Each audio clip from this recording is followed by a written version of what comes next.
Hi, everybody. It's Karen Eriksson-Lee with Living by His Grace Ministries. And I'm really honored tonight to have some very special people here with me. I want to talk about a beautiful baby girl named Faith. And I have her mom and her sister with me. I have Danielle, who's the co founder of their nonprofit that they started. She actually is a co founder with her husband. This is Danielle Johnson, and her husband is Byron, right? And their daughter, who is with her here, Michaela, is the vice chair of the nonprofit. So I'd like to start, if we could, just sharing your birth experience, your pregnancy and birth experience with Faith. Uh, just everybody out there, Faith is a child with special needs and a special condition.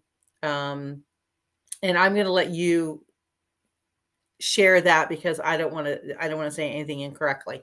But if you could just share your pregnancy and birth experience with Faith, and maybe talk a little bit about her condition and the joys and the challenges of having a child with special needs. Yeah. So Faith was born August 1st of 2020, and my entire pregnancy, that was right when COVID happened. Yes. Yeah. And so I was sick throughout mostly my whole entire pregnancy. In the beginning, I had bleeding. I had a placenta tear, went to the hospital. I think I had that 2 times. They said it would heal on its own. Then they ended up monitoring me closely, um, because I wasn't, I was at risk because of my age. Okay. And I had to have the gestational diabetes test done, and being monitored closely because Faith really wasn't very active in my stomach. Okay. So I was literally monitored weekly, but her movements, her heartbeat. We had multiple ultrasound appointments to make sure that everything Was okay. was okay. Um, at one point, they said that they couldn't see certain things. We ended up praying and knowing that God would change that situation. And when she was born, she had all her limbs intact and everything. Um, we didn't do like the testing that you get throughout the pregnancy because I didn't want that to stress me out. Yes. So we didn't get, all those extra testings that they asked. So I had Faith by C-section. Um, and after Faith was born, we noticed that she was born 4 pounds, 10 ounces. So she was Okay. small. She was Um, little. she was little. And she wasn't drinking a lot of formula in the beginning at the hospital. They didn't even take her to the NICU. Wow. They, which I believe they should have. They didn't. They checked her out and said that she had a good set of lungs and Okay. went on. We noticed that her foot was turned um, at that when she was born, and so we noticed right away that she wasn't, taking the amount of formula that she needed to have as a newborn. So that we watched that. Um, when we got her home, um, we could just tell that she was rattly and raspy, and she would throwing up her formula, and this was going on for months. And I just kept pushing and advocating at the pediatrician office, like something's not right. We Mhm. need testing. Something's going on. I know this is not normal. Mhm. Something's happening. So they ordered the testing for like the gastric reflux test and found out that she had the acid reflux. Mhm. Um, it was still happening. We switched up formulas.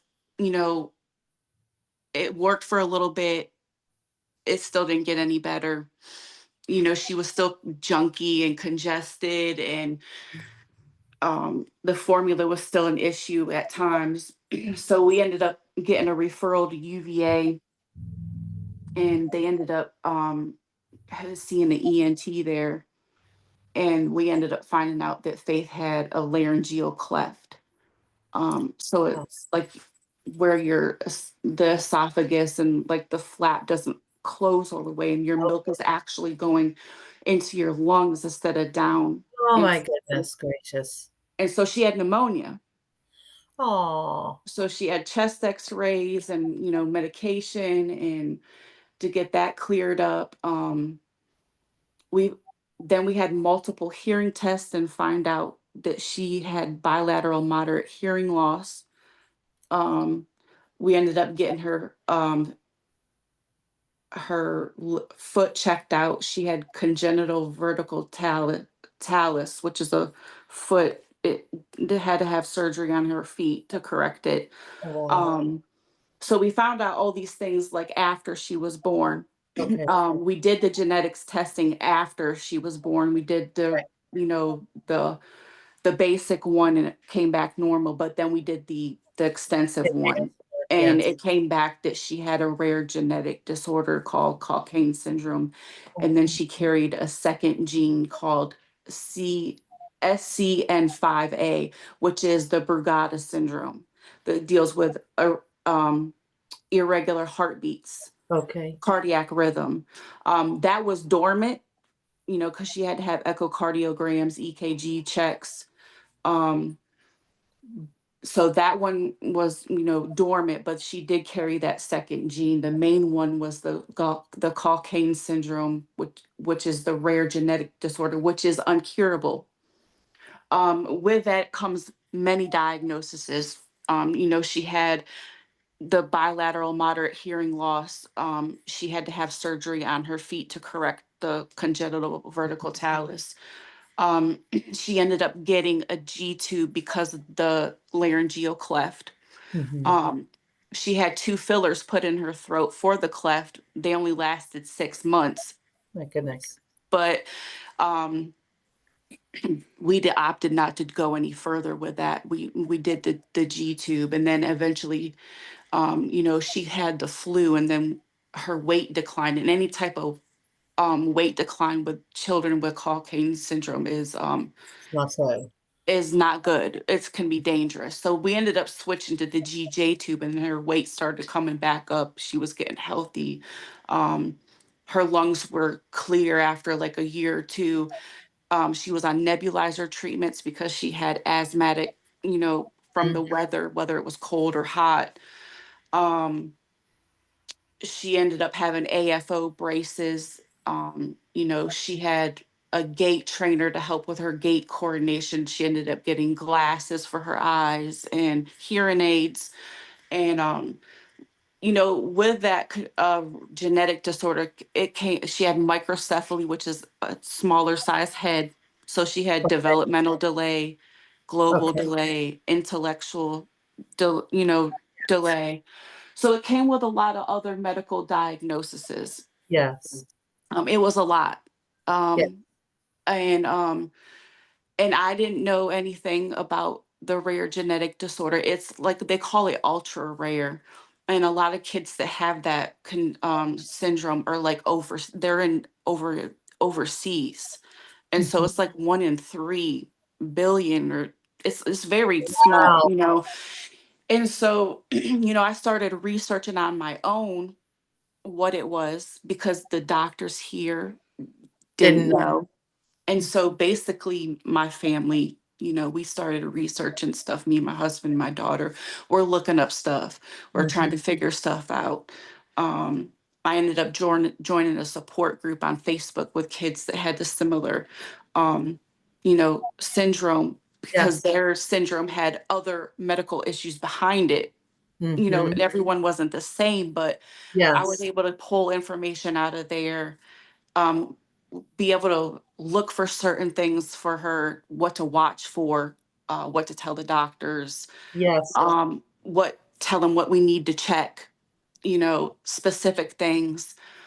gave them manuals to look at to educate them. The doctors, you mean? Yeah, Good for you. yeah, and so it was a lot, Mm. mentally, physically, and emotionally. Um, but out of out of all of it, I still had joy in it because I was her Of mom, and course, of course. I would do anything for both of my girls to make sure that they had the best quality of life, and that you know I made sure that her life was she got the best quality of care, and that she had everything she needed. So even though those moments came where it was a lot, Yeah, I wouldn't trade it for you wouldn't trade anything it for because I anything. wanted to make sure that she was good.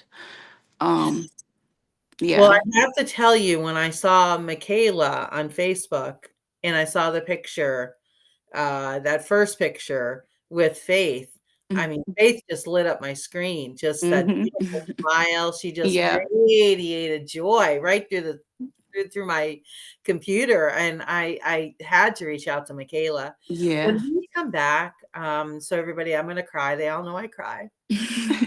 But they've recently lost Faith, um, to a tragedy, and it was a preventable tragedy. And I'm wondering, but all the same, uh, there's no rhyme or reason, when things happen, um, when human beings fail. There's no rhyme or reason. I'm sure you want to believe. I want to believe there's no malice involved, but it's a tragedy and a loss, a profound loss, nonetheless. So I'm wondering, when we come back for the next interview, if you could just share with everybody what happened, um, you know, and um, and then everybody, eventually, we're going to talk about this beautiful nonprofit they started, um, and it's more important even now, I Mm-hmm. think, for you, probably after going through what you're going through right now, because you're still going through it. Hmm. But and you will, I mean, you will be for the rest of your life, but it's just, you're still dealing with a lot of things, I'm sure, legally and everything else right now.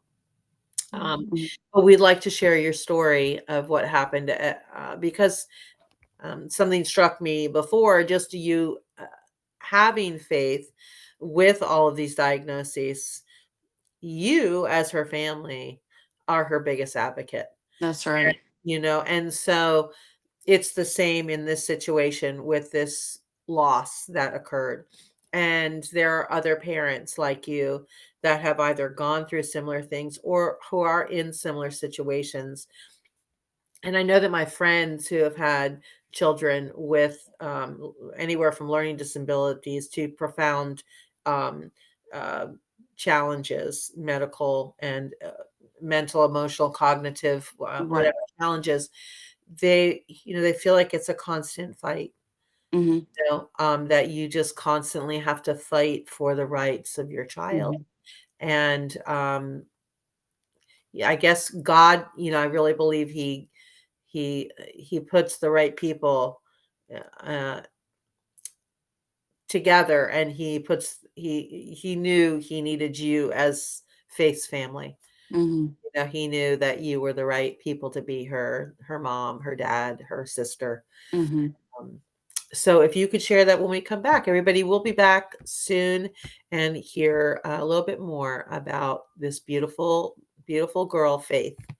All right. And everyone knows that I struggle to turn this thing on and off. I'm going to, here it is. There's the stop button. Guys, we'll be back in just a bit. I hope it stopped. Yes. Let's see. Nope. Here we go. I'm stopping it. I just stopped them. All right, everybody, we'll be back.